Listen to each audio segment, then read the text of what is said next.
So my name is Jeremiah, as Dr. Bain introduced. I do street evangelism, but I also evangelize online. And I want to talk to you guys today about Christ and culture.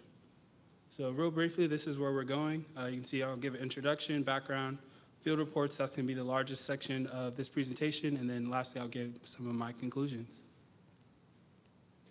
Briefly, a little bit about me. So I got started in evangelizing in 2020. And so most of my work I do is on social media. I also have a podcast called Finding Common Ground. And also I work here at the Hendrick Center in the Culture Engagement Department. So this won't make sense unless I explain kind of how I got started in all of this. So I want to give you a brief background on who I am and how I got to be where I am today. So Finding Common Ground is a podcast that I started in undergrad, like I mentioned. On campus, a lot of the Christians, there just was a lot of polarizing things. This was in 2020, so you can imagine all of the dynamics that was going on college campus.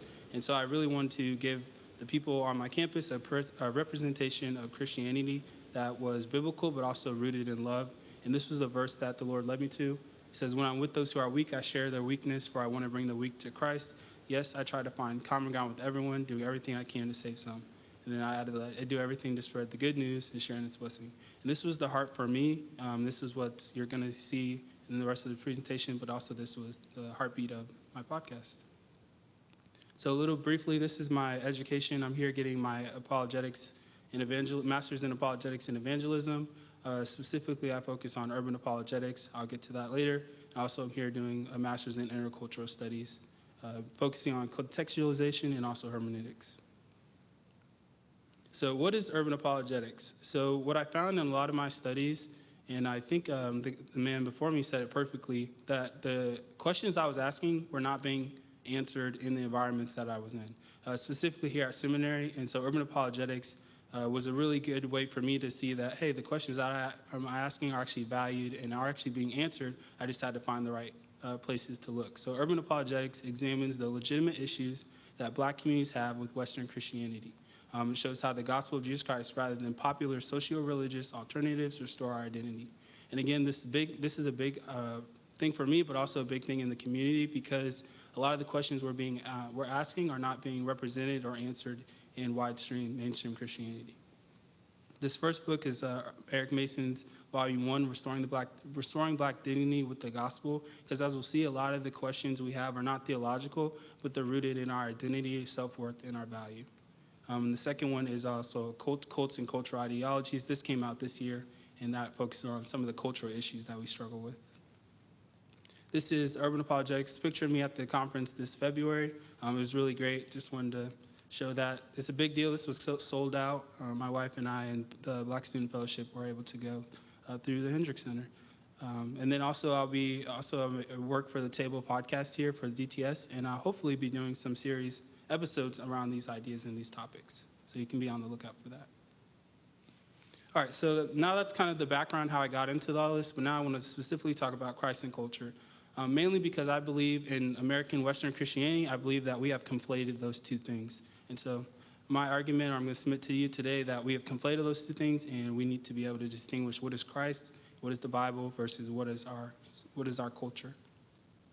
And now this is the main argument that I get on the streets when I'm doing evangelism and within my community. And when I first heard it, it made sense, but I didn't know how to refute it. And so I want to help you guys be able to refute it, but also understand, why is this even a question? So let me get here real quick. So what is underneath Christianity being called, or so-called, the white man's religion? And what people mean when they say this is that Christianity is a religion that was started by white people, that's for white people, and that only benefits white people. So that's what's going on underneath this question.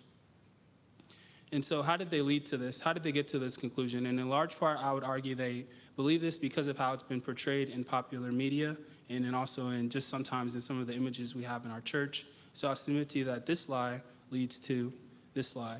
And I don't know if you guys know who these people are, but these are what we would call Black religious identity cults. And because of the lack of representation or devaluing of people that look like them in the Christian church and popular media, they turn to find their identity and self-worth in these other places. And so what we have here is the Nation of Islam from left to right, the Hebrew Israelites, Kemeticism, that's Brother Jabari. And then the last three are Hebrew Israelites again, Sakari, which is a specific tribe. Actually, if you go down to Acre Street where the YMCA is, you will see them. They regularly are there on Fridays and Saturdays. And also, they also are over on Main Street as well. So they are right in this neighborhood. They're around. And then the last group is the Moors. And so again, these groups form because of the lack of portrayal that they are seeing in Christianity, and they feel like they are not being represented. And so they are being forced to go to these other areas. And what I'm arguing is that when we falsely represent Christ in a specific culture or context, and we say this is the way that it is and this is historically accurate, that lie leads to people taking their ethnic identity and finding it in other ways. But the problem is you can't take a lie and replace it with another lie. You can't do that, but we'll get to how to respond to that later. So why does race matter? And I want to use George Washington as a case study. Now, George Washington, as you guys know, is the first president of the United States. But do you guys notice something interesting about this photo of George Washington? So I want to say this is how people view pictures like I showed earlier of Jesus. And so what if I told you this was an accurate picture of George Washington? Now, what if I told you I put it all in the textbooks and I argued that this was the historical representation of George Washington? And now what if I was able to also not only tell you this is the accurate picture, but then destroy all the other ones and say yours are historically inaccurate? Well, that's how they view Jesus, and that's how they see it. But obviously that would be silly because we know what George Washington looked like, but that's what we're doing with Jesus. And so I want to argue, why does it matter? Because I get this question a lot. Why does it even matter? Well, if I was to tell you this is what George Washington looked like, I guarantee you a lot of people would have an issue with it. It's the same idea and same context. And so one, truth matters. So it matters because one, we care about truth, and the truth matters. Two, it's historically inaccurate. If I were to tell you this, you guys would rightfully understand that that's not what he looked like. And then this last one is a big thing, and I want to point it out. It's been a tool to perpetuate harm. So when we talk about ideas of white supremacy or how some people feel that, we can just talk about white supremacy and tools. And this idea of Jesus in depiction is not neutral. When you see this, it's not neutral for a lot of people. And one, you can say it's been a tool to perpetuate harm, and also demean human beings made in the image of God. And so when I'm dealing with people and I'm answering this question, these are some of the objections that I get, but also I wanted to give them credibility to this idea of Christianity being a so-called white man's religion. And so I wanted to try to look for the valid reasons why. So they may not know this, the people at the time may not know, but like I said, they're going off based on representations. But I want to give, because I'm speaking with Christians, some of the reasons that they believe this, and I want to give validity to some of their claims. So the first one, obviously, I mentioned whitewashing of Jesus, but there also has been a whitewashing of historical figures that are from the continent of Africa, mainly our early church fathers. So Tertullian, Augustine, Origen, and Cyprian are all African church fathers, but when they're depicted, they're also depicted with white hair, blonde hair, and blue eyes, and with fair skin. A second one is this idea of cultural imperialism. So they also, when people are in the church, when people of minorities are in the church, they feel a lack of value and respect for non-Western cultures. Not only is a lack of value, but sometimes just a misunderstanding, and they can be accused of being heretics or whatever the case may be, and it could just be they don't fit into your cultural understanding or cultural norm.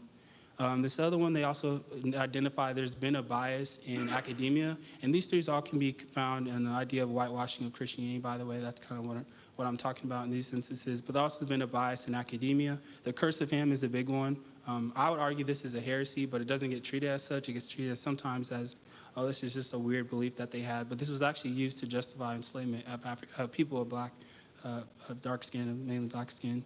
Also, Ethiopian eunuch, Dr. Gifford Ramey has wrote a really good work on the whitening of the Ethiopian eunuch, if you want to see this as well, in terms of how do people in academia treat people from the continent of Africa. Last two ones are response to racial issues. So a lot of times people feel that Christianity can be seen as a white man's religion because in large part, a lot of the church has been silent to some of the racial issues that are going on in this country. And they often ask, where is the church? So when the church is silent, when the church is not speaking up with racial injustice, they view that as they're silent because they're complicit in it or because they're in favor of what is happening. And then lastly, the abuse of Christianity. I'd argue this is mainly about the problem of evil, but I still think we have to deal with it because Christianity was used to abuse a lot of people and was, like I said, with the curse of Ham, was used to justify and enslave. And so we have slave masters quoting Bible scriptures, arguing for certain interpretations to keep people enslaved. And they also had the slave Bible, which is pretty ironic because the slave Bible in and of itself is an apologetic argument against it because they had to take passages out to justify what they were doing. So that further shows that the Bible does not affirm Christianity. The Bible does not affirm the way that they were interpreting slavery. All right, I have to move quickly, but okay, humility is how do we respond? So I would say we respond with humility, recognize that Christianity has been used in these ways and that what these people are experiencing are genuine concerns and issues. Also respond with history. This idea can be thoroughly debunked if you simply study early African Christianity. You would see that its origins are not European. And then lastly, just respond honestly. This is a big thing, I think. We do not have to worry about covering up our sins. The gospel covers all of our sins, and we can simply acknowledge the faults of people who claim the name of Christ and did terrible, evil things. All right, so that was the first part. So I also want to talk briefly about the rise of cults and the cultish. I'm not arguing this. I'm not calling them cults in a demeaning way. But I just found a common theme and pattern that I think relates that I'll show you. So Jesus is not God. When I'm dealing with people on the streets, I've also found three major arguments around Jesus. These are nothing new or nothing special, but Jesus is not God. Some people argue Jesus is a myth, and also that Jesus was created. Now, a lot of the people that I'm going to mention in a sec fall in the second category around Jesus being created. And so we're talking about the Jehovah's Witnesses, Hebrew Roots. The Hebrew Roots movement is a fairly new movement, but these are Gentiles who believe they have to keep the law to be saved.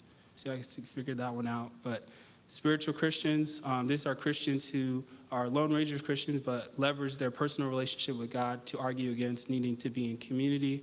Lastly, these are the Judaizers who also believe, like Hebrew Israelites, that you earn favor, merit, or with God by following or keeping the law.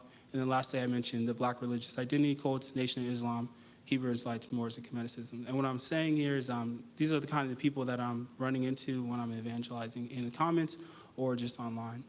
And then lastly, I run into syncretism. So Christian nationalists, astrology, manifesting, name it and claim it. These are just some of the ideas that I run into, people combining a lot of their beliefs with Christianity and try to mix and match and do different things with it. One quick example with the eclipse. I don't know if you guys are on social media, but there were a lot of Christians claiming that this was a prophecy bringing Christ, or to predict Christ. A lot of prophecies around the eclipse. That would be a form of syncretism. But they were taking what they found in astrology and all these ideas, trying to mix them and match them and using the Bible to justify their beliefs. So how do I respond here? I simply respond by listening. Listening is imperative. I try to define my terms as well because, like I said earlier, with syncretism, a lot of people are saying the same words, but they have entirely different meanings behind them. Lastly, I don't assume, and I get these last 2 points from Ask Questions and Consider from Greg Koukl in his book Tactics. I asked them, what do you mean by that, to get further clarity, and also ask, have you ever considered? And I have the dollar bill here because there's no way I can possibly know what kind of people I'm running into or where they come from, but the idea around studying the original the best when they study counterfeit, they don't study all the different counterfeits, they study the original, and I think we can do the same thing with how we engage with these different groups. So we can't know everything, but we can be firmly rooted in what the Bible teaches so we can identify these false teachings. Lastly, I just want to share a little bit about social media and the things I run into on social media. So what is happening on social media? One, I found that being kind is the best apologetic. Even though I'm learning all these different arguments, I've found that a lot of people don't really care, but if I treat them with respect and I disagree with them respectfully, that gives me a lot of relational equity with the people that I'm dealing with. Also want to say on social media, I found that there's a lot of deception when it comes to some of the content that's being out there. There's a lot of misinformation, and people have a very vast access to a lot of information, just period.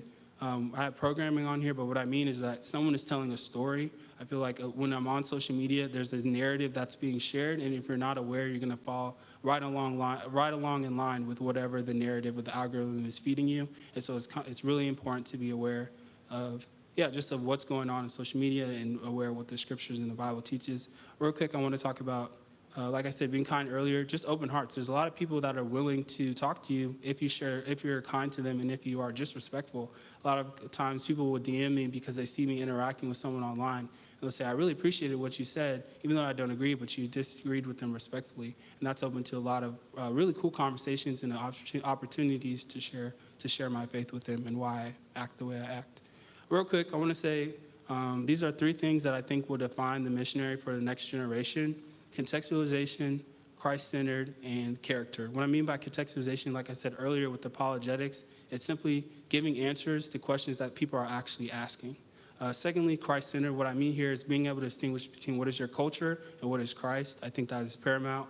I also want to say that people. Okay, time's up. All right.